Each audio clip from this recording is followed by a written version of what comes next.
পরিশ্রম করতে হবে, পরিশ্রমের কোনো বিকল্প নেই। There is no alternative way to struggle. Struggle তোমাকে করতেই হবে। কেউ তোমাকে তোমার জন্য স্পেস তৈরি করে দিবে না।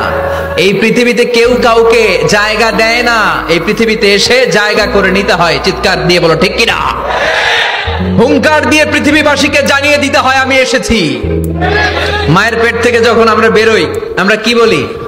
ওয়াও ওয়াও বলে নিজের অস্তিত্বের জানান দেই যে আমি এসেছি, এই পৃথিবীতে আমি জায়গা করে নিতে এসেছি।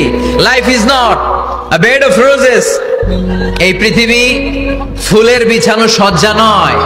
এখানে কষ্ট করতে হবে, পরিশ্রম করতে হবে, ঘাম ঝরাতে হবে। পরিশ্রমের ঘামে যে লোনা পানি থাকে, ওই লোনা পানিতে জন্ম নেয় সফলতার বীজ। এজন্য পরিশ্রম করতে হবে। সব নবীরা পরিশ্রমী ছিলেন, সব নবীরা কাজ করেছেন। সূরা জুমার এই 10 নম্বর আয়াতে আল্লাহ তাআলা আমাদেরকে মোটিভেট করে শিখাতে চেয়েছেন যে স্বাবলম্বী হও, নিজের পায়ে দাঁড়াও, কাজের সময়ে কাজ, নামাজের সময়ে নামাজ।